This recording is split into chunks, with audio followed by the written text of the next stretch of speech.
Jeremy வில்லட் reverse வந்து 3 நாளைக்கு முன்னாடி பேசியாரு. ஆனா நேத்து ஆர்த்தி அவங்களுடைய ஒப்புதல் இதுல எதுவுமே இல்ல. இது வந்து தனிநபர் அவருக்கு மட்டும்தான் அவர் சார்ந்துதான் போயிருக்கு. மியூச்சுவலா இது நாங்க பண்ணல. ரொம்ப அதிர்ச்சியா வருது ஒரு கட்டத்துல. ஏன்னா ஜெயம் ரவி போட்டது வந்து இது தனிப்பட்ட விஷயம், இதுல யாருக்கும் எதுவும் இல்லை, இதுல வந்து நீங்க யாரும் மூக்கு நுழைக்காதீங்க, யாரும் உள்ள வராதீங்கிற மாதிரியான ஒரு அறிக்கையெல்லாம் கொடுத்திருந்தாரு. நான் கூட ஒரு மியூச்சுவலா தான் இது பண்ணிட்டு போறேன்னு பார்த்தா இவங்க என்ன என் நாலேஜுக்கே வரல, என்னுடைய சம்மதமே கேட்கல. ஆர்த்தி சொல்றது என்னன்னா, நீங்க தன்னிச்சையா எடுத்த முடிவு, அதை தாண்டி இன்னைக்கு சமூக ஊடகங்கள்ல வர விஷயங்கள், என்னுடைய 2 குழந்தைகளுடைய எதிர்காலம், குழந்தைகளுக்கு வந்து அப்பா அம்மா இவங்க இருக்கிறது தானே ஒரு பெரிய பலம். வந்து இவங்க அந்த ஒரு சந்தோஷம் தானே உங்களுக்கு. ஒரு பழைய இன்டர்வியூ ஒன்று நல்லா இருக்கும். ஆர்த்தியும் ஜெயம் ரவியும் கொடுத்த ஒரு இன்டர்வியூல வந்து கல்யாணத்துக்கு பிறகு என்ன அப்படி பாத்துக்கிறாரு. அவரு ஒரு அவுட்டோர் இருந்தா கூட ஸ்கிப் பண்ணிட்டு வந்து எங்க வேணாலும் கூட்டு போவாரு. ஆனா ஒரே ஒரு விஷயம், எங்க அம்மா கிட்ட பேசினா பொசிசிவ் ஆயிடுவாரு. ரொம்ப வருஷத்துக்கு முன்னாடி அன்னைக்கு இருந்த டாப் ஸ்டார் பிரசாந்த் அவருடைய டைம் லைஃப் ஜர்னி ரொம்ப போயிட்டு இருக்கும் போது இதே மாதிரி அவருடைய திருமண வாழ்க்கையில நடந்த ஒரு சில சலசலப்புகள், அந்த திருமண வாழ்க்கை விவாகரத்துக்கு போனதுக்கு அப்புறமா தான் அவருக்கு ஒரு சர்க்கிள் ஏற்பட்டுச்சு. அன்னைக்கு பிரசாந்துக்கு நடந்த மாதிரி தான் இன்னைக்கு ஜெயம் ரவிக்கு நடக்குதோ. பிரசாந்த் நடந்தது வேற, இவருக்கு நடந்தது. இவர் வந்து காதலிச்சு திருமணம் பண்ணிக்கிட்டு 2 குழந்தைகளாகி இப்போ வந்து விவாகரத்துக்கு போயிருக்காரு. பிரசாந்துக்கு என்னன்னா, ஏற்கனவே திருமணமான ஒரு பெண்ணை வந்து திருமணம் பண்ணிக்கிட்டாரு, பண்ணி வச்சுட்டாங்க. அதுக்கு பின்னாடி ஒரு ஸ்கேம் நடந்திருக்கு. அவ்வளோ பெரிய கெட்டிக்காரர் வந்து அவர் பிரசாந்தோடைய தந்தை தியாகராஜ் ஒரே ஒரு இடத்துல சறுக்கிட்டார். அவரே சொன்னார், அதை நானே எங்க மிஸ் ஆயிட்டேன், திட்டமிட்டு ஏமாத்திருக்காங்க. வணக்கம் சார். வணக்கம் சார். சார், நடிகர் ஜெயம் ரவி அவருடைய இந்த விவாகரத்து செய்தி தான் கடந்த 2-3 நாட்களாகவே சமூக வலைதளங்களில் வந்து அதிகம் ஒரு பேசு பொருளாகவே இருந்துச்சு. அதில் இப்போ திடீர் ஒரு ட்விஸ்ட்டாக ஒரு திருப்பமாக வந்து என்னென்னா, ஜெரமி வில்லட் ரிவர்ஸ் வந்து 3 நாளைக்கு முன்னாடி பேசியாச்சு. ஆனால் நேற்று ஆர்த்தி அவங்களுடைய ஒரு போஸ்ட் அவங்களுடைய சமூக வலைதளங்களில் போட்டிருக்காங்க. அதுதான் இன்னைக்கு வந்து ஒரு மிகப்பெரிய ஒரு பேசு பொருளாக மாறி இருக்கு. அவங்களுடைய ஒப்புதல் இதில் எதுவுமே இல்லை. இது வந்து தனிநபர் அவருக்கு மட்டும்தான் அவர் சார்ந்து தான் போயிருக்கு. மியூச்சுவலாக இது நாங்கள் பண்ணல. எவ்வளோ டைம் நான் வந்து பேச ட்ரை பண்ணியும் அந்த வாய்ப்பு எனக்கு கிடைக்கல அப்படின்னு அவங்க ரொம்ப மனம் வருந்தி ரொம்ப சங்கடமாக தான் போட்டிருந்தாங்க. அந்த பதிவிலே நமக்கு தெரிஞ்சு. ஸோ உங்களுடைய கருத்து என்ன சார்? மிக ஒரு ஒரு ஒரு நியாயமான ஒரு பெண்ணுடைய ஒரு ஒரு பெரிய ஒரு வழியோடைய பதிவு தான் அது. நீங்கள் அப்படியே கேமரா முன்னாடி பேச வச்சிங்கன்னா எந்த அளவுக்கு இருக்குமோ அந்த அளவுக்கு வந்து அந்த பதிவில் இருந்தது. வந்து அது ரொம்ப அதிர்ச்சியாக இருந்தது ஒரு கட்டத்தில் வந்து. ஏன்னா ஜெயம் ரவி போட்டது வந்து இது தனிப்பட்ட விஷயம், இதில் யாருக்கும் எதுவும் இல்லை, இதில் வந்து நீங்கள் யாரும் மூக்கு நுழைக்காதீங்க, யாரும் உள்ளே வராதிங்கிற மாதிரியான ஒரு அறிக்கையெல்லாம் கொடுத்துருந்தாரு. நான் கூட ஒரு மியூச்சுவலாக தான் இது பண்ணிட்டு போகிறேன்னு பார்த்தா இவங்க என்னன்றாங்க, என் நாலேஜுக்கே வரல, என்னுடைய சம்மதமே கேட்கல. எங்கள் ஒரு திருமணம் அப்படின்னா திருமணத்திற்கு ஆணும் பெண்ணும் சம்மதம் கேட்பாங்க இல்லைங்களா, அதுதான் முறை. வந்து அவரை பிடிச்சிருக்குதா ரைட்டு, உன்னை அவருக்கு பிடிச்சிருக்குதா கேட்குறது. ஒரு பிரிவுன்னு ஒரு விஷயத்தில் 2 பேரும் அந்த சம்மதம் கேட்குறது தான் அது. அதான் மியூச்சுவல்ன்றது. மியூச்சுவல் இல்லாதப்போ ஒருத்தர் கேட்குறாங்கன்னா அது காரணம் வந்து பலமாக சொல்லணும். அது ரொம்ப நாள் இழுத்துக்கிட்டு போகும். வந்து அப்புறம் குடும்ப நல கோர்ட்டில் வந்து ஒரு வாய்ப்பும் கொடுப்பாங்க. இதையெல்லாம் தாண்டி அந்த ஆர்த்தியோடைய அறிக்கையில் என்னென்னா, என்னுடைய 2 குழந்தைகளுடைய எதிர்காலம்ன்ற ஒரு விஷயம் இருக்குங்களா.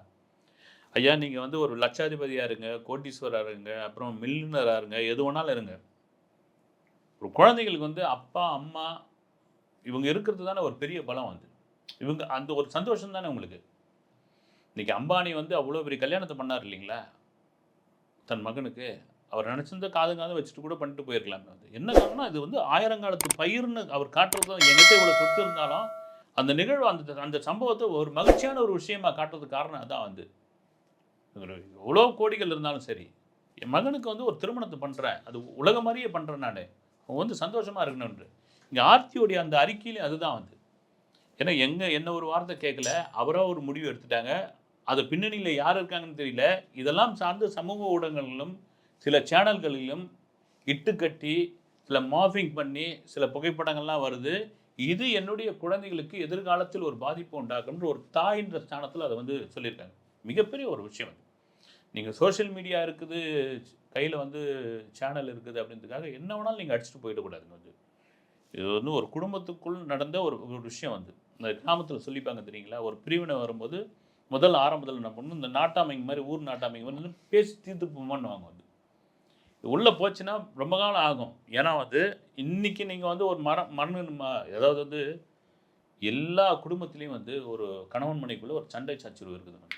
அது பிளாட்ஃபார்மில் படுக்கிறவங்கலேருந்து 26வது மாடியில் படுத்துக்கிறவங்க வரைக்கும் இருக்குது. வந்து அந்த சண்டையும் அந்த சச்சரவு என்ன ஆகும்னா, ஒரு சில காலத்தில் அது முடிஞ்சு போயிடும். ஒரு ஸ்பரிசத்தில் அது வந்து காணாமல் போயிடும். ஒரு அணைப்பில் அது மாறி போயிடும்.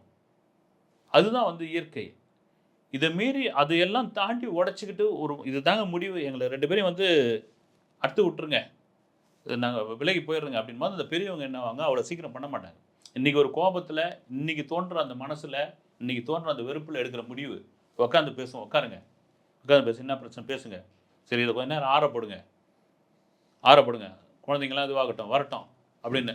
அதுக்கப்புறம் வந்து கொஞ்ச நாள் இந்த பிரச்சனையை ஆறப்படுங்க அப்படின்வாங்க. அதன் பிறகு உட்காந்து பஞ்சாயத்து பேசுவாங்க. பேசி எத்தனை பேருக்கு சேர்த்து வச்சிருக்காங்க தெரியுங்களா? கோர்ட்டும் அதை தான் பண்ணிட்டு இருக்காங்க. நீதிமன்றமும் குடும்ப நல நீதிமன்றமும் எடுத்தவொடனே ஒரு விவகாரத்தை பிடிச்சி வந்தா அப்படின்னு கொடுத்துறது இல்லை. அதுக்கான ரூல்ஸ் அண்ட் ரெகுலேஷன், அதுக்கான விஷயங்கள், கவுன்சிலிங் எல்லாமே இருக்குது வந்து. இப்போ ஆர்த்தி சொல்கிறது என்னென்னா, நீங்கள் தன்னிச்சையாக எடுத்த முடிவு, அதை தாண்டி இன்னைக்கு சமூக ஊடகங்களில் வர விஷயங்கள், என்னுடைய 2 குழந்தைகளுடைய எதிர்காலம். ஆர்த்தியோடைய பாட்டி கல்பனா மிகப்பெரிய நடிகை. கல்பனா ஹவுஸ் சென்னையோட மிகப்பெரிய அடையாளம். 80 காலகட்டங்கள் 90 காலகட்டங்களில் அந்த ஷூட்டிங் எடுக்காத படமே கிடையாது. அதுவும் தமிழ் படம் மட்டும் கிடையாது வந்து. தெலுங்கு, மலையாளம், கன்னடம், என்டி ராமாராவ் வருவார். சொல்லியிருக்காங்க மாமியார் வந்து சுஜாதா வந்து. நிறைய என்டிஆர் சார் வருவார், எங்கள் வீட்டு கிச்சன் வரைக்கும் வருவார், சாப்பிட்டு போவார். சிவாஜி சார் வந்து என்ன இதுக்கு எடுத்துருவாங்க. ஏன்னா அந்த அளவு கன்வீனியம் வந்து அந்த அந்த வீட்டில் எடுக்காத படங்களே கிடையாது. அவங்களும் சினிமா ஃபேமிலி சேர்ந்தவங்க தான். ஆர்த்தியோடைய அப்பா வந்து ரஜினியோடைய ஃபிலிம் இன்ஸ்டியூட் செட்டு அவர். நடிக்கு வந்து எஸ்பி முத்துராமன் படத்தில் நடித்து அந்த படம் வந்து சரியாக ஓடலன்னு வேணான்னு சொல்லிட்டு அவர் நகை பிஸ்னஸ் பண்ணிடுறாரு. ஒரு கோட்டீஸ்வரியோடைய மகள் தான் அவங்க, ஒரு கோட்டீஸ்வரி வீட்டு பெண்ணு தான். ஆனாலும் அந்த அறிக்கையை படிக்கும்போது அவ்வளோ பெரிய ஒரு ஒரு ஒரு வழி தெரியுது. ஒரு பெண்ணாக ஒரு இடத்துல, ஒரு 2 குழந்தைங்களுடைய தாயா அந்த இடத்துல ஒரு வழி தெரியுது வந்து. என்ன கேட்காம எப்படிங்க நீங்கள் பண்ணலாம் அப்படின்ற ஒரு இடத்துல. நீங்க சொல்லும்போது இந்த மாதிரி பிரச்சனைகள் வரும்போது கிராமப்புற சைடுல அந்த பஞ்சாயத்து மாதிரி ஒண்ணு வச்சு நாட்டாமை வச்சா தான் ஓரளவுக்கு அங்க அந்த பேச்சுவார்த்தையோட முடியும் அப்படின்னு சொல்லுவாங்க. ஆனா இங்க வந்து இது ஒரு காதல் திருமணம் சார். அதாவது 2 வீட்டு சார்பாவும் வந்து ஒப்புதலோட காதல் திருமணம் பண்ணிக்கிட்டாங்க. ஆனா எல்லாருக்குமே அந்த காதல் திருமணத்துக்கு பின்னாடி இருந்த ஒரு நபர் பத்தி தெரியும். குஷ்பு அந்த டைம்ல இருந்தாங்க. அவங்க ஒரு மெயின் ரீசனாவே இருந்தாங்க இவங்களோட லவ்வுக்கு. ஏன்னா அவங்க தான் வந்து மியூச்சுவலாவே இருந்தாங்க 2 சைடுமே. ஸோ இந்த மாதிரி நேரத்துல குஷ்பு அவங்களும் வந்து இதுல இடப்பட்டு கொஞ்சம் அந்த பேச்சுவார்த்தை நடத்தியிருக்கணுமா சார்? மேபி அதை நடத்தியிருக்காங்களா? நடத்த தவறிட்டாங்களா சார்? இல்ல நீங்க சொன்ன மாரி இந்த காதலுக்கு வந்து முக்கிய காரணமா வந்து குஷ்புன்னு அப்போதைய இந்த பிரிண்ட் மீடியாலாம் கூட அதை எழுதுனாங்க. அது 2 பேர் தரப்புலயும், குறிப்பா ஜெயம் ரவி தரப்புலேருந்து கொஞ்சம் எதிர்ப்பெல்லாம் இதெல்லாம் எதிர்த்தாங்க. அப்படிலாம் ஒண்ணும் கிடையாதுங்க அப்படின்ட்டு, ரைட் ஓகே எல்லாம் வந்து ஒரு ஃப்ரெண்ட்ஸு தானே அவங்களுக்குள்ள, அப்படி இருந்தது. சொன்ன மாரி இந்த மாதிரியான பிரச்சனை வரும்போது குஷ்பு கண்டிப்பா போய் பேசியிருப்பாங்கன்னு நினைக்கிறேன். ஏன்னா ஒரு ஃபேமிலி ஃப்ரெண்டு தான். யாருக்கு? ஆர்த்தியோடைய ஃபேமிலி ஃப்ரெண்டு தான். கண்டிப்பா பேசியிருக்கலாம். 2 தரப்பும் உட்காந்து பேசுங்கன்னு முடிவு பண்ணியிருக்கலாம். ஜெயம் ரவியும் அவங்களுக்கு வந்து ஒரு நல்ல பழக்கம் தான் வந்து. அந்த ஃபேமிலி வந்து இதுதான். அப்படி இது பண்ணிக்கலாம். இதுக்குள்ள வந்து குஷ்பு வந்து பதிலளிச்சா சரியா இருக்காது. இது 2 பேருக்கான பிரச்சனை, 2 ஃபேமிலிக்கான பிரச்சனை. இதுல யார் நீ மத்தியஸ்தம் பண்ண வரதுக்கு? அப்படின்ற ஒரு கேள்வி வந்ததுக்காக அவங்க ஒதுங்கி இருக்கலாம். மேபி அவங்க பேசிட்டு இருக்காங்க. இதெல்லாம் மீறி நீங்க சொன்னீங்கல்ல, ஒரு 15 வருட திருமண வாழ்க்கை, அதற்கு முன்னர் ஒரு காதல்ன்ற அந்த 15 வருட வாழ்க்கைன்றது வந்து ஒரு செலிபிரிட்டியா 2 பேருமே செலிபிரிட்டி தான். வாழ்ந்த வாழ்க்கை. ஒரு பழைய இன்டர்வியூ ஒண்ணு நல்லாயிருக்கும் வந்து. ஆர்த்தியும் ஜெயம் ரவியும் கொடுத்த ஒரு இன்டர்வியூல வந்து ஆர்த்தி சொல்லுவாங்க வந்து, இது மாதிரி வந்து கல்யாணத்துக்கு பிறகு என்ன அப்படி பார்த்துக்கிறாரு அவரு. என்னை வந்து தரையில புக விடல. அப்படி வந்து என் குழந்தைங்கள பார்த்துக்கிறாரு. எனக்கு என்ன வேணுமோ வாங்கி தராரு. ஒரு அவுட்டோர் இருந்தா கூட ஸ்கிப் பண்ணிட்டு வந்து என்னை எங்க வேணாலும் கூட்டிட்டு போவாரு. ஆனா ஒரே ஒரு விஷயம், எங்க அம்மா கிட்ட பேசினா பொசசிவ் ஆயிடுவாரு அப்படின்னு ஒரு லீடு விடுவாங்க. அத கேட்பாங்க வந்து, என்னங்க அவங்க அம்மா கிட்ட பேசினா பொசசிவ் ஆயிடுறீங்களா அப்படின்னா, இல்லைங்க என் ஒய்ஃப் யார்கிட்ட பேசினாலும் எனக்கு கவலை இல்லை. அவங்க அம்மா கிட்ட பேசினா நான் வந்து உண்மையிலேயே பொசசிவ் ஆயிடுவேன். என்னன்னா என்கிட்ட சொல்லாத விஷயங்கிட்ட அவங்க அம்மா கிட்ட சொல்லுவாங்க. இங்கேருந்து தான் பிரச்சனை ஆரம்பிக்குதா அப்படின்னு கூட நமக்கு தெரியல வந்து. அது இன்டர்வியூ அது ட்ரெண்டிங் ஆகிட்டு இருக்காது அப்படின்ற ஒரு விஷயம் இருக்குது. இது எல்லாம் என்னன்னா எல்லா ஃபேமிலிக்குள்ளே நடக்கிற ஒரு விஷயம் தாங்க. பொதுவாகவே சொல்லுவாங்க வந்து, மனைவி தரப்புலேருந்து வந்த உறவினர்களை வந்து அவங்க நல்லா கவனிச்சுப்பாங்க. கணவன் தரப்பில் வந்து ஒரு உறவினர்களை வந்து வாசல்ல நிற்க வச்சு அமைச்சிருவாங்கன்றது பெரும்பான்மையான வீட்டில் அது காலகாலமாக இருக்குது அது. இது எல்லாம் தாண்டி தான் ஒரு குடும்பத்தை நடத்தி போகணும். 2 பேர் வீட்டுக்கும் ஒத்து போகிற மாதிரியான கணவன் மனைவிலாம் இருக்காங்க. எல்லாரையும் நம்ம அப்படி சொல்லிட முடியாது. இதெல்லாம் மீறி என்னன்னா, நான் வந்து ஒரு நடிகர் அவர்கிட்ட பேசினா பேர் சொல்ல விரும்பல. ஒரு நடிகர் ஒரு நடிகை தான் திருமணம் பண்ணிக்கிட்டாரு. அவங்களுக்கு வந்து 2 குழந்தைகள் இருக்குது. தோளுக்கு மேல் வளர்ந்த அந்த பசங்க இருக்கிறாங்க.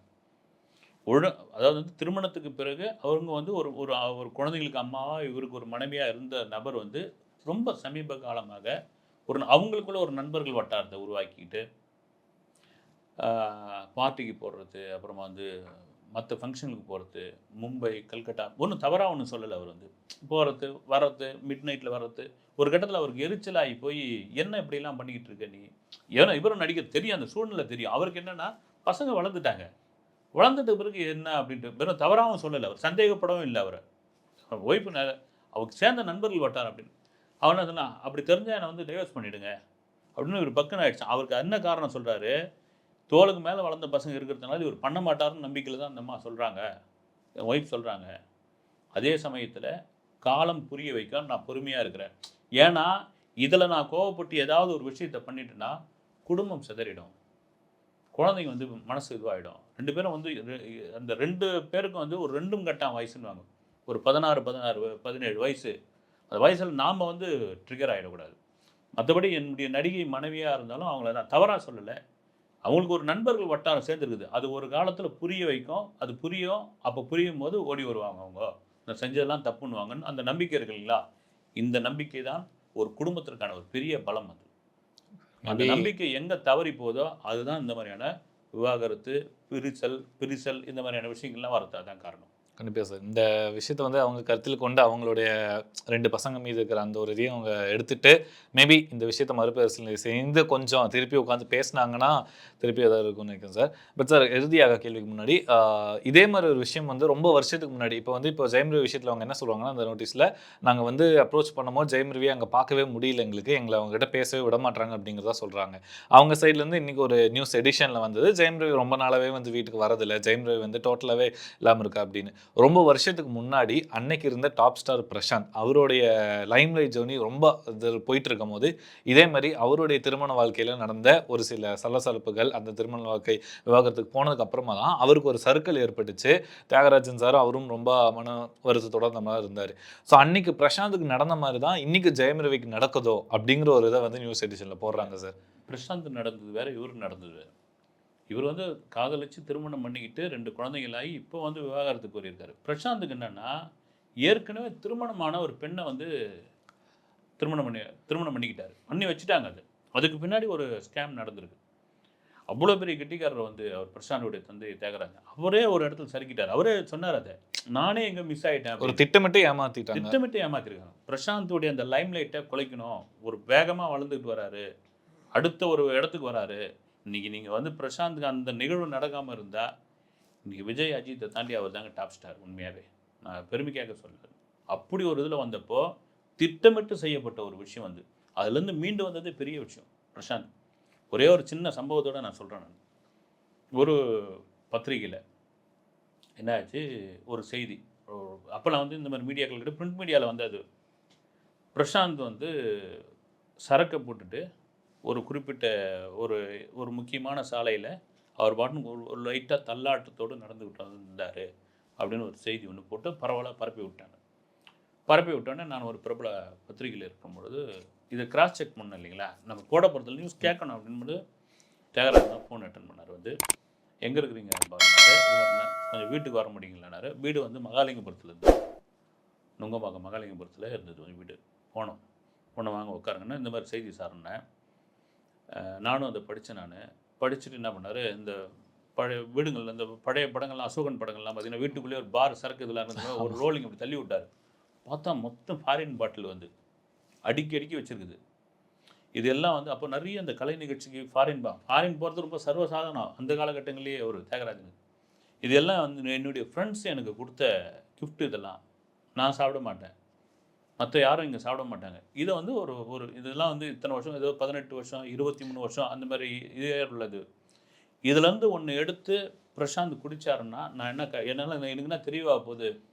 இப்படி ஒரு இடம் இருக்கும்பொழுதே அவ்வளோ கரெக்டாக இருக்காருன்னா, யாரோ வேண்டாதவங்க, அவர் மீது வெறுப்பு கொண்டவர்கள் இந்த மாதிரியான விஷயத்தை அவங்க வந்து பரப்பியிருக்காங்க. நல்லா இருக்கட்டும், அதை பற்றி கவலையே படக்கூடாது. இதுதான் நீங்கள் கிராஸ் செக் பண்ணதுக்கு நான் சொன்ன பதில் தான். அவ்வளோ இதுவாக இருந்தது. அவ்வளோ ஏங்க நூற்றுக்கணக்கான இது இருக்குது, நினச்சிருந்தா என்ன வேணாலும் பண்ணிட்டு போகலாம் இல்லைங்களா. அதே போல தான் பிரசாந்தோடைய திருமணத்தில் அவருடைய அந்த லைம்லைட்டை, அவருடைய வளர்ச்சியை ஒடுக்கணும் அடக்கணுன்றதுக்காக திட்டமிட்டு பண்ணது தான். அது நடக்காமல் இருந்தால் இன்றைக்கி இப்போ ரீஎன்ட்ரியும் வந்தாச்சு. வந்து ஜெயம் ரவி மேட்ரு வேறு, அந்த மேட்ரு வேறு, டோட்டலாக வேறு. சார் எப்படி பிரசாந்த் அவர்களுக்கு வந்து இந்த மேரேஜ் விஷயங்கள் வந்து முடிச்சுட்டு இப்போ வந்தாலும் ஒரு ரீஎன்ட்ரி கொடுத்தாரோ, அதே மாதிரி ஜெயம் ரவி இந்த விஷயத்துலையும் அந்த விவாகரத்து அப்படிங்கிறது அவங்க திருப்பியும் உட்காந்து பேசி ஒரு மறுபரிசீலனை செய்து ஒன்று சேரணும் அப்படிங்கிறது வந்து இன்னைக்கு ரசிகர்களும் ஒரு வேண்டுகோளாக வச்சிருக்காங்க. பார்ப்போம் சார், அடுத்தடுத்த நாட்களில் என்ன நடக்க போகுது, என்ன செய்திகள் வரப்போகுதுன்னு. பல விஷயம் பகிர்ந்ததுக்கும் நேரம் கொடுத்ததுக்கும் நன்றி சார். வணக்கம்.